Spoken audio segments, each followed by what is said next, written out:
By 1920, one government in London controlled roughly a quarter of the Earth's land and almost a quarter of its people. 400 million subjects, 58 colonies, every ocean patrolled by one navy. It was built by a country smaller than the state of Oregon. This is the story of how that happened. Not just the battles, but the reasons. Why did men leave home knowing they might never return?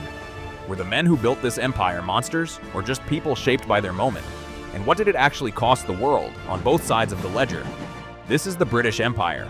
Not as myth, and not as morality play, as it actually happened. Britain's empire didn't start with a grand plan. It started with jealousy and money. In the 1500s, Spain and Portugal were hauling silver and spice out of the Americas and Asia. England was watching from the sidelines, poor, Protestant, and surrounded by Catholic rivals. Religion mattered here. After breaking from Rome, England saw itself in a global struggle against Catholic Spain and France. Expansion abroad became tangled up with survival at home. Then there was simple economics. Europe's overland trade routes to Asia were controlled by Ottoman and Venetian middlemen. Sailing around them wasn't ambition. It was a business plan. Early expansion wasn't even official policy. It was private. Pirates, chartered companies, and merchant adventurers operating with royal blessing but royal deniability. The East India Company was a business first, an empire almost by accident. Elizabeth I quietly backed privateers like Francis Drake to rob Spanish treasure ships. State-sanctioned piracy that filled the crown's coffers without officially declaring war. By the 1600s, a pattern had formed. Merchants took the risk, the state took a cut, and if a colony turned a profit, the state moved in to protect it. So the honest answer to why did they want to rule the world is layered. Profit, religious rivalry, national insecurity, and a fear of being left behind by Spain, France, and the Dutch. Not some innate British lust for domination that other nations lacked. Every major European power was playing the same game. Britain simply ended up winning it. Behind every red line on the map was a person who chose to leave everything they knew. So why did they go? Start with something unglamorous: inheritance law. Under primogeniture, the eldest son got the family estate. Younger sons got nothing. So the army, the navy, the church, and the colonies became their careers by default. For the poor, the empire was simply a job. A private in the British Army or a sailor in the Royal Navy earned steady pay, food, and a pension. Better odds than starving in an English slum or a Scottish or Irish famine. For the ambitious middle class, empire was the fastest social elevator in existence. A clerk's son could become a district administrator ruling over 1 million people, a rank he could never touch back home. For explorers, it was genuinely about curiosity and glory as much as money. Men like James Cook were driven by the Enlightenment idea that mapping the unknown was itself a noble act, plus the fame that came with a successful voyage. Religion drove others directly. Missionaries who believed they were saving souls, not serving the crown, even as their work often smoothed the path for colonial control. And propaganda did real work too. Victorian Britain built an entire culture. School books, adventure novels, sermons, telling boys that ruling the world was not just profitable but virtuous. Many believed it sincerely. Strip away the myth-making and the honest picture is this: a mix of economic desperation, blocked opportunity at home, genuine ambition, sincere belief, and a society that had turned imperial service into the default definition of a successful life. The reality of getting there should have stopped most of them. It rarely did. Disease killed far more imperial servants than combat ever did. West Africa was nicknamed the white man's grave. Mortality rates for new arrivals could run into double-digit percentages within the first year, mostly to malaria and yellow fever.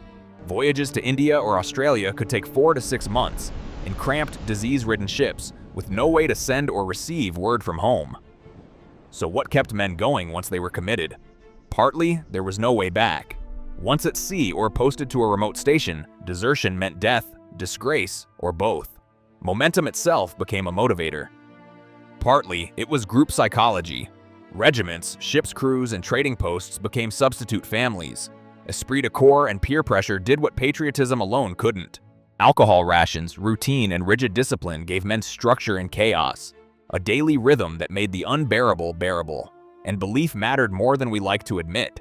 Many genuinely believed in providence, that God or history or simply civilization was on their side, and that dying for it meant something. Letters and diaries from the period show something more human too: plain economic necessity. Men wrote home about remittances, about paying off family debt, about a sister's dowry. Survival wasn't abstract heroism. It was often about the people waiting at home. Were the men at the top, kings, generals, company men, simply cruel by nature? Historians are genuinely split, and the honest answer is, both forces were real. Some individuals were personally deliberately brutal. Robert Clive's plunder of Bengal after Plassey in 1757 was condemned even by his own contemporaries. He was investigated by Parliament for corruption and died accused of it. Cecil Rhodes openly stated racial supremacist views that were extreme even by Victorian standards. But the wider machine didn't run on individual cruelty, it ran on incentives. Company officials and generals operated inside systems that rewarded conquest and resource extraction and rarely punished excessive force. A ruthless administrator often got promoted, a cautious one got recalled. Governments back in London frequently didn't order specific atrocities. They set vague goals like secure the frontier or protect trade and let commanders thousands of miles away with months-long communication delays decide what that meant on the ground. That distance is crucial.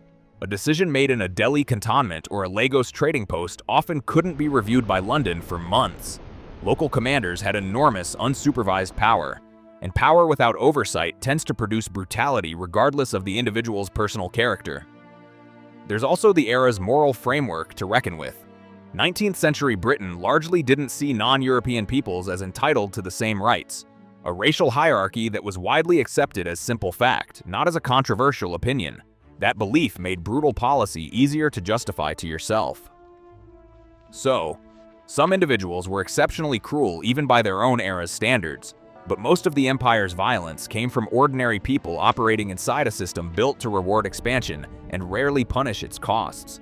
A pattern historians see across nearly every empire in history, not something uniquely British. Did it matter whether the ruler was a man or a woman? The evidence doesn't support a simple "women were softer" story. Elizabeth I personally authorized privateering raids, funded colonial ventures, and rallied troops for war against the Spanish Armada, hardly a passive figure. Victoria, the longest-reigning monarch of the imperial era, took the title Empress of India and was privately hawkish on several colonial conflicts. But by her time, the monarchy was constitutional. She influenced policy through private letters and pressure on ministers, not by directly commanding it. That's really the key structural point. British queens ruled inside systems that limited how they could exercise power, not necessarily whether they wanted to. Male generals and prime ministers still controlled the armies and the purse strings. So gender shaped the mechanism of power far more than the appetite for it. Female rulers worked through influence, patronage, and symbolism. Male military and political leaders held direct command. Both were fully capable of, and did pursue, aggressive imperial policy. The idea of the empire itself was also deliberately gendered in its propaganda. Mother country, Britannia, maps drawn as a protective, maternal embrace over the colonies, even while the actual violence of conquest was carried out almost entirely by men. Here's the question people always ask: what actually made Britain unstoppable? And was it just gunpowder? Not really. And the China comparison proves it. China invented gunpowder in the 9th century, was using cannons in battle by the 1200s, and had a massive, technologically capable military for most of its history. Gunpowder alone was never Britain's secret. The real advantage was a combination of systems, not a single weapon. First, money. After 1694, the Bank of England let Britain borrow enormous sums against future tax revenue. A fiscal military state that could fund long wars other nations simply couldn't afford to finish. Second, political competition. Europe was a pressure cooker of constantly warring rival states. Britain, France, Spain, the Dutch Republic. Each forced to out-innovate the others in ships, weapons, and tactics just to survive. Historians call this the military revolution. China, by contrast, was one enormous, mostly unified empire with no comparable rival forcing constant arms races. Third, geography and priorities. China's biggest security threats were land-based, steppe nomads on its northern frontier. Its resources went into walls, garrisons, and land armies. Britain, an island, had no choice but to build the best navy on Earth just to be safe at home, and that same navy became the tool of global expansion.